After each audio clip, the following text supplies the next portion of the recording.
So that post about the Puerto Ricans' contribution to the creation of hip hop got the FBAs in an uproar even more than they already were.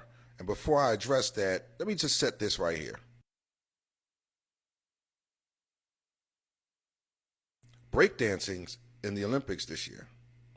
Now, my question to them is always going to be, who are the custodians of breakdancing? For that element of hip hop culture, who are the custodians of that? Black people? Were black people the custodians of breakdancing? And if you say yes, show and prove. Show me one picture of an all-black breakdancing crew from any era. I need photo evidence. And I know you don't have it because it doesn't exist. But you know what does exist? Lots and lots and lots of documentation of Puerto Ricans and their custodianship of the element of breakdancing in hip-hop. The Rocksteady crew, which was by all intents and purposes a Puerto Rican breakdance crew, was the first crew of breakdancers to import it overseas.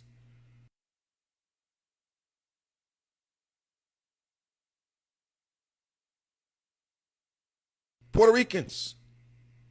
The Puerto Ricans, a Puerto Rican breakdancing crew called the Rocksteady crew, were the first group to import breakdancing overseas. No one across the water saw it before the Puerto Ricans took it over there.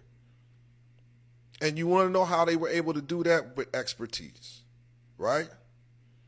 Because they were good at it. Y'all act like Puerto Ricans learned breakdancing in 6 months. How did they get so good at breakdancing if they weren't a part of it from the very beginning? If they weren't co-creators? How did Puerto Ricans have such mastery of that element of hip-hop culture if they weren't originators, if they weren't founders? How? There's no, show me an all-black breakdancing crew. Show me an all-black breakdancing crew from the late 70s and early 80s. Just show them to me. Show me. The second statement I want to make is, do you know Adobe and Microsoft have graffiti fonts? Right? You can write an entire thesis paper in graffiti fonts. Who are the custodians of graffiti culture? Who?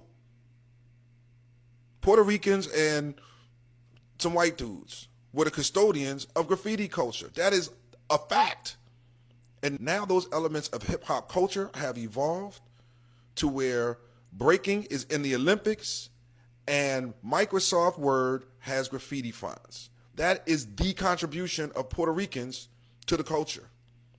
See, the issue here to me is more about capitalism. People look out in the landscape and say, hey, we can see black people rap. We can see black people be DJs. We can clearly see, due to capitalism and commercialism, we can clearly see how black people's contribution to hip hop culture has been exploited. In the case of Puerto Ricans, the legacy of their contribution looks different. It looks like breakdancing in the Olympics. It looks like graffiti fonts on Microsoft Word and Adobe.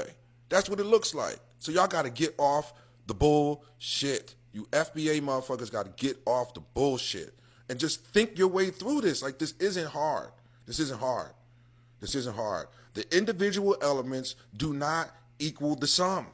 That's simple, basic math. You need joiners. 1 and 2 do not equal 3 without a plus sign. You need joiners. 1 is 1 by itself. 2 is 2 by itself. But you know what you need? You need a joiner. You need something to make those things come together in order to make them a new thing, which is 3. Culture is developed due to a sum of individual parts that play themselves out habitually over time. Like, this is easy shit. This is easy shit. But y'all are being willfully obtuse because you want to be so black and proud. And listen, I'm as black and proud as it gets. But what I'm not going to do is start lying. What I'm not going to do is start changing history. I'm not going to do that. I'm not going to do that because I love my people. I'm not going to do that because I'm proud of the contributions that we made to the world over eons. I'm not going to do that. I'm not interested in doing that. My interest is in the truth. not in being pro-black. Peace.